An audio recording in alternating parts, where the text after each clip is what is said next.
మా latest వీడియోస్ను miss కాకుండా మీ మొబైల్లో నోటిఫికేషన్ పొందాలంటే సబ్స్క్రైబ్ చేసుకొని బెల్ ఐకాన్ని యాక్టివేట్ చేసుకొని ఆల్ ట్యాప్ చేయండి. అలానే మా ఛానల్లో జాయిన్ అయ్యి మాకు సపోర్ట్ ఇవ్వండి. ఈ నెల 30వ తేదీ శ్రీరామనవమి. మహానుభావుడైన శ్రీరాముడు జన్మించిన రోజు. ఈ రోజు సాయంత్రం పూట గుమ్మం దగ్గర ఇప్పుడు మనం చెప్పుకోబోయే ఒక ఆకు పెట్టి ఇలా చేసినట్లయితే ఐశ్వర్యం వచ్చి పడుతుంది. అంతేకాదు మీ ఇంట్లోని దరిద్ర బాధలు, అప్పులు, కష్టాలన్నీ కూడా తొలగిపోయి అఖండ ఐశ్వర్యం ప్రాప్తిస్తుంది. మీ ఇంట్లోకి లక్ష్మీదేవి అడుగుపెట్టి అపర కుబేరుల్ని చేస్తుంది. హిందువులందరూ శ్రీరామనవమిని ఎంతో భక్తి శ్రద్ధలతో జరుపుకుంటూ ఉంటారు. సీతారాముల వారిని ఎంతో భక్తితో పూజిస్తారు.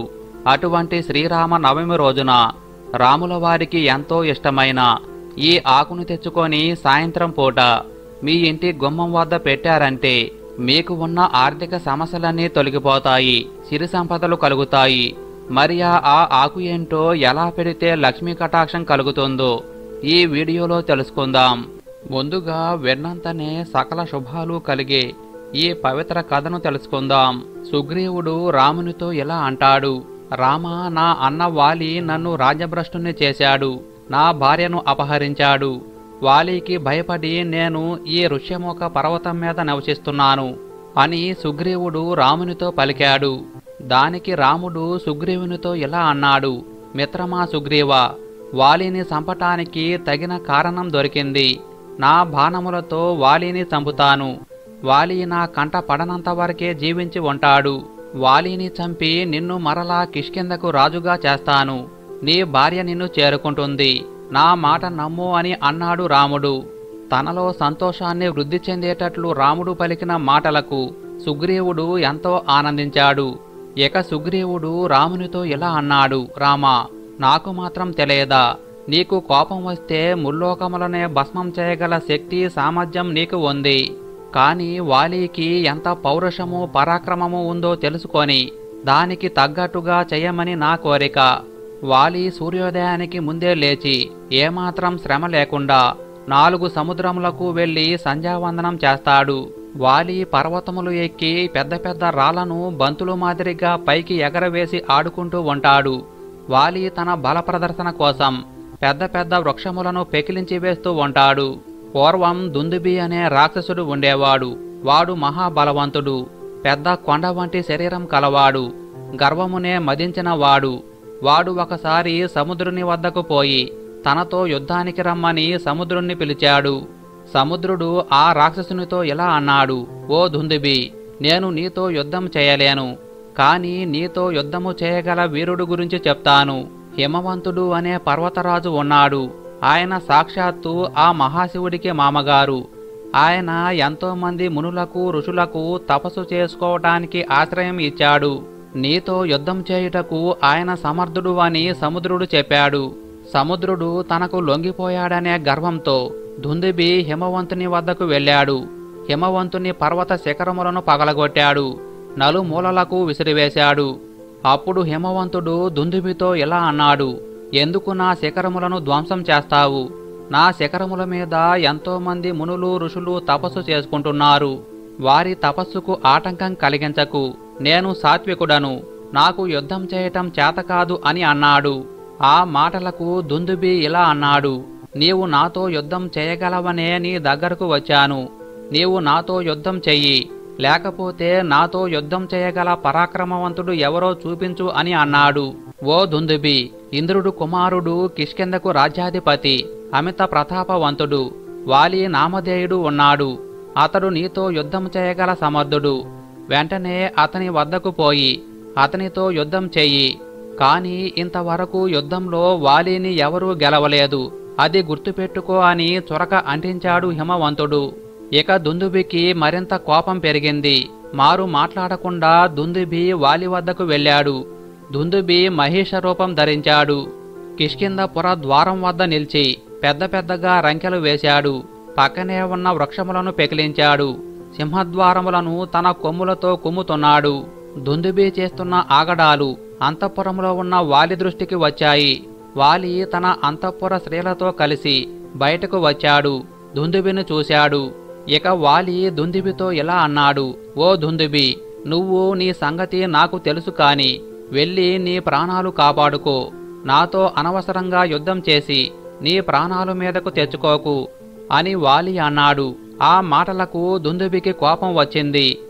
ఇక దుందుబి వాలితో ఇలా అన్నాడు, వాలి, అంతఃపుర స్త్రీల ముందు ప్రగల్భాలు పలకకు.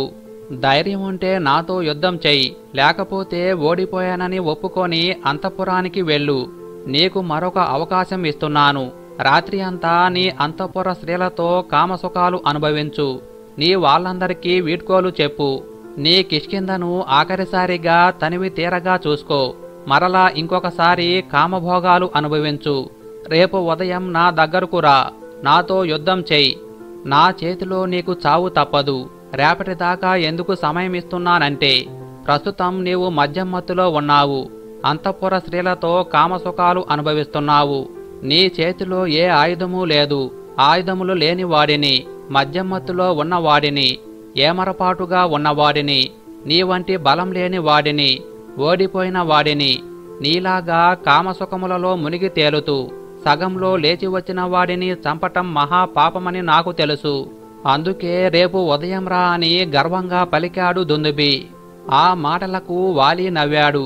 తనతో ఉన్న అంతఃపుర కాంతలను లోపలికి పంపాడు. దుందుబి వద్దకు వచ్చాడు. నేను మద్యం మత్తులో లేను. యుద్ధం చేసే ముందు మద్యం సేవించటం నా ఆచారం. అదే నేను చేశాను. నాతో యుద్ధానికి రా అని దుందుబిని యుద్ధానికి పిలిచాడు. తన తండ్రి దేవేంద్రుడు తనకు ఇచ్చిన మాలను మెడలో వేసుకున్నాడు. దుందుబిని 2 కొమ్ములు పట్టుకున్నాడు. దుందుబిని పట్టుకొని గిరగిరా తిప్పి నేలకేసి కొట్టాడు.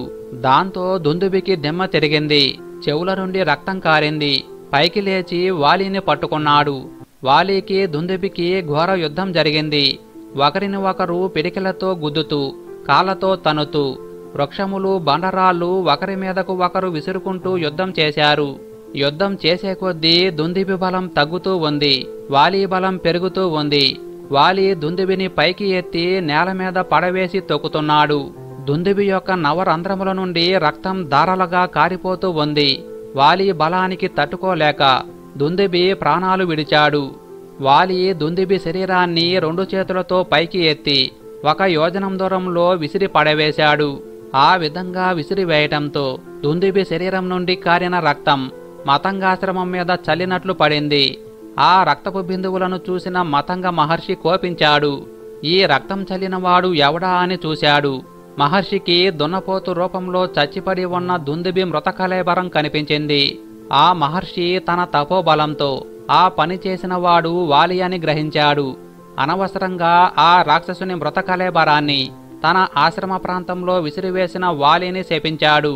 నా ఆశ్రమ ప్రాంతంలో ఈ రాక్షసుని శరీరాన్ని విసిరి నా ఆశ్రమంలోని వృక్షములను నాశనం చేసి ఈ దుష్టుని రక్తంతో కలుషితం చేసిన వాలి నా ఆశ్రమ ప్రాంతంలోకి కాని నా ఆశ్రమమునకు 1 యోజనము విస్తీర్ణంలో కాని ప్రవేశించకూడదు.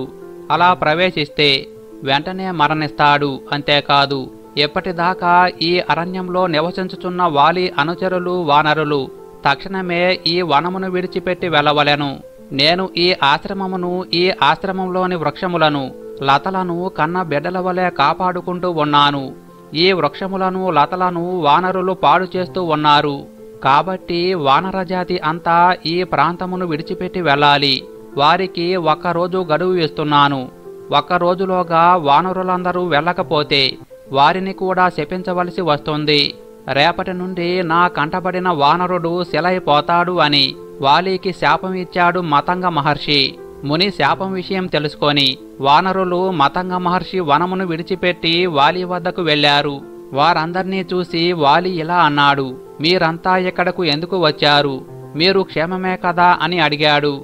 అప్పుడు వానరులు వాలికి మతంగ మహర్షి ఇచ్చిన శాపం గురించి చెప్పారు. వెంటనే వాలి పరుగు పరుగున మతంగముని వద్దకు వెళ్ళాడు. ఆయన కాళ్ళ మీద పడి క్షమించమని ప్రార్థించాడు. కాని మహర్షి కనికరించలేదు. ఆనాటి నుండి వాలి శాపగ్రస్తుడయ్యాడు. ఈ ఋష్యముఖ పర్వతం మీదకు వచ్చుటకు కాని, కనీసం ఈ పర్వతము వంక కన్నెత్తి చూచుటకు కాని భయపడేవాడు. నా అన్న వాలి ఎక్కడకు రాలేడని తెలిసి నేను ఇక్కడ నివాసం ఏర్పరచుకొని నిర్భయంగా జీవిస్తున్నాను. కాబట్టి రామా, అదుగో ఆనాడు వాలి విసిరిన దుందుబి అస్థిపంజరం కొండవలే ఎలా పడి ఉన్నదో చూడు. మిత్రమా రామ, వాలి గురించి, అతని బల పరాక్రమం గురించి నీకు వివరంగా చెప్పాను. అటువంటి వాలిని నీవు చంపగలవా? ఆలోచించుకో అని రాముని మనసులో సందేహాన్ని రేకెత్తించాడు సుగ్రీవుడు. ఆ మాటలు విని లక్ష్మణుడు నవ్వాడు. ఓ సుగ్రీవా, నీవు చెప్పావు సరే. ఇప్పుడు రాముడు ఏమి చేస్తే నీవు రాముడు వాలిని చంపగలడు అని నమ్మగలవు అని అడిగాడు. అప్పుడు సుగ్రీవుడు తన మనసులోని మాట బయట పెట్టాడు. రామా, పూర్వం వాలి ఈ సాలవృక్షములు 7 అటూ ఇటూ ఊపేవాడు అని చెప్పాను కదా. రాముడు తన బాణములతో ఈ సాలవృక్షములలో ఒకదానిని పడగొట్టగలిగితే రాముడు వాలిని చంపగలడు అని నమ్మటానికి అవకాశం ఉంది. పోనీ రాముడు అక్కడ ఉన్న దుందుబి అస్థిపంజరమును తన కాలితో ఎత్తి 200 ధనుసుల ప్రమాణములు అవతల విసరగలిగితే అప్పుడు కూడా రాముడు వాలిని చంపగలడు అని నమ్ముతాను అని అన్నాడు సుగ్రీవుడు. రాముడు సుగ్రీవుడు చెప్పిన మాటలు అన్నీ శ్రద్ధగా విన్నాడు. మిత్రమా సుగ్రీవా, నీవు నా మీద నమ్మకం పెట్టు. నీకు నా పరాక్రమం మీద నమ్మకం లేకుంటే నేను నీకు నమ్మకం కలిగేటట్లు చేస్తాను అని అన్నాడు.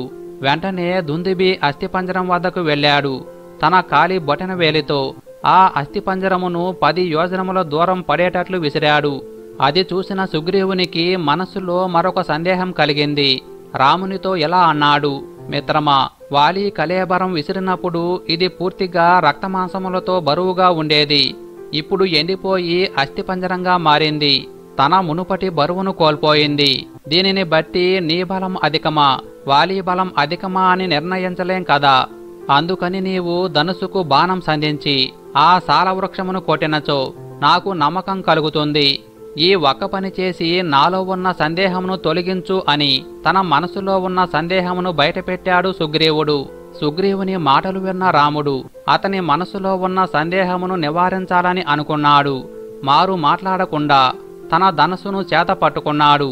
శరమును సంధించాడు. ఒకే ఒక్క బాణంతో ఒక్క సాలవృక్షమును కాదు, వరుసగా ఉన్న 7 సాలవృక్షములను పడగొట్టాడు. అది చూసి సుగ్రీవునికి నోట మాట రాలేదు. ఆశ్చర్యపోయాడు. తాను ఒక్క వృక్షమును కొట్టమంటే 7 వృక్షములను కొట్టాడు. ఇక సుగ్రీవుడు రాముని కాళ్ళ మీద పడి సాష్టాంగ నమస్కారం చేశాడు. ఆ విధంగానే రాముడు వాలిని వధించి సుగ్రీవుణ్ణి రాజుగా చేశాడు. ఆ తరువాత వానర సైన్యంతో వారధి కట్టి లంకకు చేరి రావణాసురుణ్ణి వధించి సీతను తీసుకువచ్చాడు. ఈ కథను విన్నంతనే సకల శుభాలు కలుగుతాయి. దశావతారాలలో 7వ అవతారంగా రావణ సంహారం కోసం శ్రీరాముడు వసంత ఋతువులో చైత్రశుద్ధ నవమి గురువారం రోజు పునర్వసు నక్షత్ర కర్కాటక లగ్నంలో మధ్యాహ్నం 12 గంటలకు అభిజిత్ ముహూర్తంలో జన్మించారు. ప్రతి సంవత్సరం ఈ రోజునే శ్రీరామనవమి పండుగలా జరుపుకోవటం ఆనవాయితీ. ఈ రోజు దేశవ్యాప్తంగా రామునికి పూజలు జరుగుతాయి. ఈ రోజు పెద్ద పెద్ద పందిర్లు వేసి సీతారామ కళ్యాణం చేస్తారు. శ్రీరాముడికి అరటిపండు అంటే ఇష్టం కనుక అరటిపండ్లు స్వామికి నివేదన చేస్తారు. ఇంట్లో కూడా యథాశక్తిగా రాముణ్ణి పూజించి వడపప్పు పానకం నైవేద్యంగా చేసి అందరికీ పంచుతారు. అలాగే ఉత్సవాల్లో భాగంగా అన్నదానం నిర్వహిస్తూ ఉంటారు. శ్రీరామ నవమి రోజున సీతారామ కళ్యాణం చేస్తే సకల శుభాలు చేకూరుతాయని పురాణ వచనం. అయితే ఇటువంటి విశేషమైన రోజున సాయంత్రం పూట గుమ్మం దగ్గర ఇలాంటి పరిష్కారం చేస్తే లక్ష్మీ కటాక్షం కలుగుతుంది. మరి ఏం చెయ్యాలంటే ఈ రోజు శుచిగా స్నానం చేసుకొని మీ ఇంటి గుమ్మం దగ్గర 3 రావి ఆకులు తీసుకొని గుమ్మం పక్కన పెట్టండి. ఇలా గుమ్మానికి ఇరువైపులా 6 రావి ఆకులు పెట్టండి. అంటే గుమ్మానికి అటు 3 ఇటు 3 ఆకులు పెట్టండి. ఈ రావి ఆకుల మీద ఒక మట్టి ప్రమిద ఉంచి దానిలో ఆవు నెయ్యి పోసి 3 పసుపు రంగు ఒత్తులు ఒకటిగా చేసి దీపాన్ని వెలిగించాలి. ఈ దీపానికి అక్షంతలు, పసుపు, కుంకుమ, పసుపు రంగు పువ్వులు సమర్పించాలి. ఎందుకంటే శ్రీరాముల వారికి పసుపు రంగు అంటే చాలా ఇష్టం. కావున ఈ శ్రీరామ నవమి రోజు ఎవరైతే సాయంత్రం ఇంటి గుమ్మం గడపకు పసుపు రాసి కుంకుమ బొట్లు పెట్టి గుమ్మం పక్కన రావి ఆకులు ఉంచి వాటి మీద మట్టి ప్రమిదలు ఉంచి పసుపు రంగు ఒత్తులతో దీపం పెట్టి పసుపు రంగు పుష్పాలు సమర్పిస్తారు. వారికి ఉన్న ఆర్థిక సమస్యలన్నీ తొలగిపోయి సిరి సంపదలు చేకూరుతాయి. వారి ఇంట్లోకి లక్ష్మీదేవి అడుగుపెట్టి అపర కుబేరుల్ని చేస్తుంది. అదేవిధంగా ఈ రోజు మీ ఇంట్లోని పూజా మందిరంలో శ్రీరాముల వారిని పసుపు రంగు పువ్వులతో పూజించండి. ఈ విధంగా ఎవరైతే చేస్తారో చాలా చక్కటి ఫలితాలు కలుగుతాయి. పసుపు రంగు పువ్వులు దొరకని పక్షంలో అక్షంతలతో అయిన స్వామివారిని శ్రీరామ నవమి రోజు పూజిస్తే చాలా మంచిది.